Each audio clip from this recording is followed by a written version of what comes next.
इतना अंधा advantage India को दिया जा रहा है, इतना अंधा एडवांटेज इंडिया को दिया जा रहा है, ये तो मेरे ख्याल देखना चाहिए। देखिए हमारे यहाँ पे पिच, दोनों जगह पे पिच बनाने की जिम्मेदारी आईसीसी के क्यूरेटर्स की है। ये आईसीसी का इवेंट है, इसमें ना पाकिस्तान क्रिकेट बोर्ड का क्यूरेटर काम करेगा, मदद कर सकते हैं, लेकिन एंड ऑफ द डे जो पिच कैसी खेलेगी क्यूरेटर ने करना है।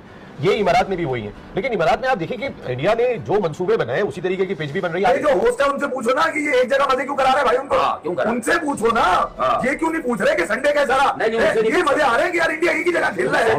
वरुण, आपको मुबारक हो, आपने बहुत तबाही की बॉलिंग की, स्पेशली द फास्टर वन जो आपने सेटनर को किया है वो बहुत अच्छा था। अफरीदी की याद आ गई मुझे, अफरीदी करता था ऐसे तेज। 100% एडवांटेज जो है वो इंडिया को मिल रहा है। अब जितनी भी टीमें, जितने भी क्रिकेट बोर्ड, जितने भी प्लेयर शोर मचाते रहे बेशक, उसका कोई मचाने का फायदा नहीं है। जब ये हाइब्रिड का सिलसिला चल रहा था उस टाइम अगर आप ये करते हैं ना तो फिर भी ठीक था। अब जाहिर सी बात है एक टीम मुस्तकिल वहीं रह रही है, वहीं प्रैक्टिस कर रही है, उसको पिचेस का आइडिया तो उसको पता भी है, अगर सेमीफाइनल होगा हम यहीं खेलेंगे, फाइनल होगा तो हम भी यहीं होगा फाइनल। इतनी ज्यादती है कि सारी की सारी टीमें दुबई गई हैं जी, अब वहां से दोबारा वापस आएंगी पाकिस्तान में खेलने के लिए। क्यों जाती है? इन्होंने तो एग्री किया है ना। कंडीशन अगर आप स्पिनिंग की देखेंगे तो फिर इतनी गेंद ग्रिप कर रही है कि आपको नजर ही नहीं आएगा कि जो पाकिस्तान की कंडीशन में इस तरीके की। ये बात तो सभी को पता है कि इंडिया के लिए कुछ एक्स्ट्रा फेवर किए जाते हैं और इसी तरह के फेवर ले लेके इंडिया जीती रहती है, इसी तरह के फेवर लेके अगर टाइटल लेके खुश हो रहे हैं तो ठीक है, ले लेंगे 3-4 टाइटल और मुझे भी ले लेंगे 5 स्पिनर। कोई मजाक तो ये तो चक्रवर्ती ने क्या किया कि जी वो नया आया था, किसी ने उसको देख भी नहीं रखा था, उसने आते ही इनको पकड़ लिया।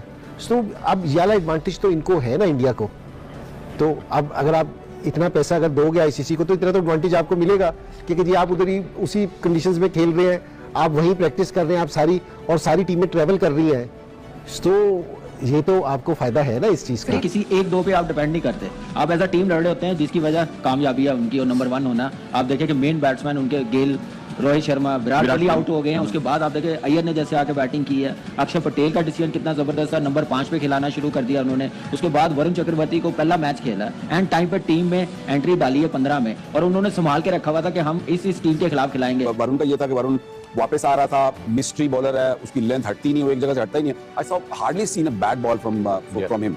और दूसरी तरफ अक्षर is a solution, he is getting better and better, specially वो जो साइड से बॉल करता है और फिर बॉल अगर स्पिन हो रहा हो तो I don't think he gives much away. वो इतना प्रेशर वो डॉट बॉल्स का डाल दिया था ना अर्ली ऑन ही कि वो उससे निकला नहीं जा रहा था। आपके सामने आ गया है ऑस्ट्रेलिया, आप चाहते थे ऑस्ट्रेलिया आपके सामने आए, फाइनल में आए, सेमीफाइनल में इनको उड़ा के बाहर फेंके और ये चांस आपके हाथ में लग गया। अब इनको आप फेंटी लगाए, फेंटी जरूरी है क्योंकि आपको जो फेंटा लगा है ना वर्ल्ड कप में, उसका बदला लेने का टाइम आ गया है और आपको जरा गुस्से से आपको खेलना पड़ेगा। जब 3 विकेट्स आपके गिर जाएं, उसमें आपके टॉप 3 जो है वो फारिग हो जाए, उसके बाद फिर एक रीबिल्डिंग फेज में इनिंग्स चली जाती है और फिर एक क्वाइटनेस आ जाती है और फिर ऐसा लगता है कि जैसे कि वो रन्स नहीं आप कर सकेंगे जिससे कि आप शायद मैच जीत सके। मगर ये भारत की टीम इसलिए बहुत आला टीम है क्योंकि एक तो फाइट बैक की और फिर मोमेंटम वापस हासिल किया बल्ले के साथ। टूर्नामेंट से पहले जो उनकी सोच थी ना, उन्होंने आज ये चीज साबित करी कि हमने 5 स्पिनर रखे थे। आपने अभी बात करी ना कि स्पिनर्स डोमिनेशन थी, लेकिन न्यूजीलैंड से तो फास्ट बॉलर ने आउट करे 7, इनकी तरफ से 9 आउट करे स्पिनर ने। तो वो जो सोच है ना, पहले हमें उससे मुकाबला करना है, स्किल तो बाद में आ जाती है। कॉन्फिडेंस भी है और पता है, और विकेट रीडिंग भी ठीक की, 4 स्पिनर खिलाए, काफी ने कहा लोगों ने कि 4 स्पिनर नहीं बनते, एक एक्स्ट्रा फास्ट बॉलर होना चाहिए, बट आई थिंक जरूरत ही नहीं पड़ी एंड में।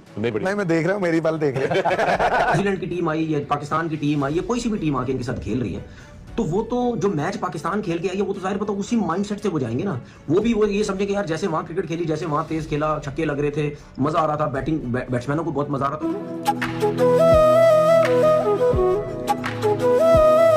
तो नमस्कार दोस्तों, आपने पूरा वीडियो देखा ही होगा कि किस तरह पाकिस्तानी मीडिया बौखलाया हुआ है। दरअसल दोस्तों आपको बता दें कि पाकिस्तानियों को लगा नहीं था कि न्यूजीलैंड से भारत जीत पाएगा, वो भी 250 रनों की पारी खेलकर, जिसमें कि न्यूजीलैंड ऐसे तगड़ी टीम के साथ 249 रन मारकर सभी ऑल आउट हो गए थे। दरअसल दोस्तों आपको बता दें कि पाकिस्तानी पहले से ही खुशियां मनाने लगे थे कि आज भारत चैंपियन ट्रॉफी हारेगा, लेकिन वह उल्टा ही पड़ गया, जिसे देख पाकिस्तानी मीडिया सुन्न पड़ गए।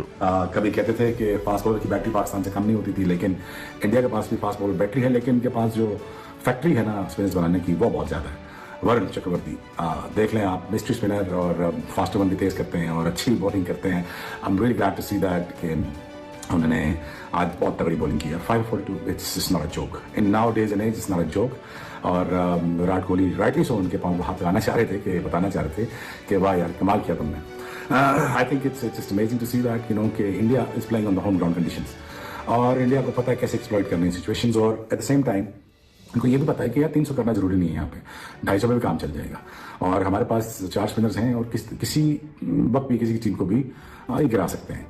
बहुत बहुत वरुण, आपको मुबारक हो, आपने बहुत तबाही की बॉलिंग की, स्पेशली द फास्टर वन जो आपने सेटलर को किया है वो बहुत अच्छा था। अफरीदी की याद आ गई मुझे, अफरीदी करता था ऐसे थे। न्यूजीलैंड का कप्तान या कोच मैच से पहले अगर विकेट देख रहे हैं तो अगर उनको ये समझ आ रही है कि यार ये विकेट जो है ये उस तरह वाली नहीं है जिस तरह पाकिस्तान में खेली जा रही है। लेकिन मैं आपको चीज बताऊं, इसमें कोई शक नहीं है, इंडिया को पूरा एडवांटेज है, खुला एडवांटेज इंडिया को मिला हुआ है। वो वहीं पे रह रहे हैं, वहीं पे प्रैक्टिस कर रहे हैं, वहीं सब कुछ।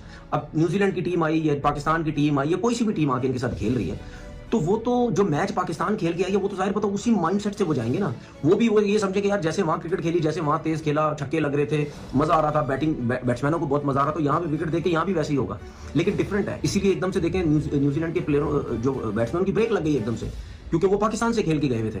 टूर्नामेंट से पहले जो उनकी सोच थी ना, उन्होंने आज ये चीज साबित करी कि हमने 5 स्पिनर रखे थे। आपने अभी बात करी ना कि स्पिनर्स डोमिनेशन थी, लेकिन न्यूजीलैंड से तो फास्ट बॉलर ने आउट करे 7, इनकी तरफ से 9 आउट करे स्पिनर ने। तो वो जो सोच है ना, पहले आप हमें उससे मुकाबला करना है। स्किल तो बाद में आ जाती है, ग्राउंड के अंदर आती है। स्किल में तो हम बहुत पीछे ही हैं, हम सोच में भी बहुत पीछे हैं। अच्छा, अगर देखा जाए अब हमारे पास क्योंकि नताइज आ चुके हैं और हमें पता है कि कौन ग्रुप ए में टॉप पे है और कौन नंबर 2 पे है और कौन किसके साथ खेलेगा। इस वक्त अगर आप ग्रुप ए देखें तो इंडिया जो है वो 6 पॉइंट्स के साथ टॉप पे है, क्योंकि उन्होंने अपने तीनों मैचेस जीते हैं। अब नेट रन रेट जो है वो कहीं मैटर नहीं करता। इसी तरह न्यूजीलैंड दूसरे नंबर पे है, ये दोनों सेमीफाइनल में पहुंच चुके हैं। और अब अगर आप आगे देखें, साउथ अफ्रीका नंबर 1 पे है।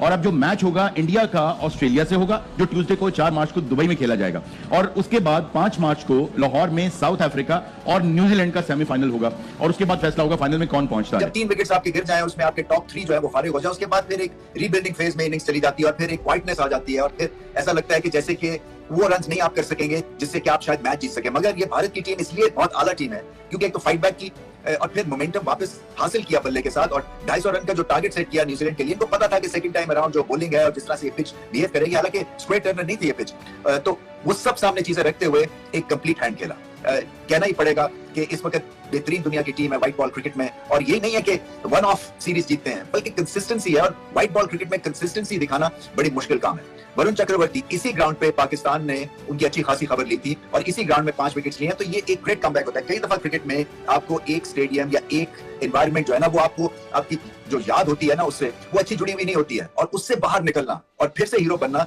ये भी एक तरह से from a psychological mental point of view बहुत बड़ी परफॉर्मेंस है। इमारात की दुबई की पिच बिल्कुल मुख्तलिफ है और इतना अंधा एडवांटेज इंडिया को दिया जा रहा है, इतना अंधा एडवांटेज इंडिया को दिया जा रहा है, ये तो मेरे ख्याल देखना चाहिए। देखिए, हमारे यहाँ पे पिच, दोनों जगह पे पिच बनाने की जिम्मेदारी आईसीसी के क्यूरेटर्स की है। ये आईसीसी का इवेंट है, इसमें ना पाकिस्तान क्रिकेट बोर्ड का क्यूरेटर काम करेगा, मदद कर सकते हैं, लेकिन एंड ऑफ द डे जो पिच कैसी खेलेगी क्यूरेटर ने करना है। ये इमारात में भी वही है। लेकिन इमारात में आप देखें कि इंडिया ने जो मंसूबे बनाए उसी तरीके की पिच भी बन रही है। आज आप देखें कि नीतीश राणा जिस तरीके की वो बॉलिंग कर रहे थे, आज उन्होंने नीतीश राणा को भी बाहर बिठा के वरुण को शामिल कर लिया, एक और स्पिनर शामिल कर लिया। उन्हें पता था न्यूजीलैंड से मैच है और कंडीशन अगर आप स्पिनिंग की देखेंगे तो फिर इतनी गेंद ग्रिप कर रही है कि आपको नजर ही नहीं आएगा कि जो पाकिस्तान की कंडीशन में इस तरीके की। ये बात तो सभी को पता है कि इंडिया के लिए कुछ एक्स्ट्रा फेवर किए जाते हैं और इसी तरह के फेवर ले लेके इंडिया जीती रहती है, इसी तरह के फेवर लेकर टाइटल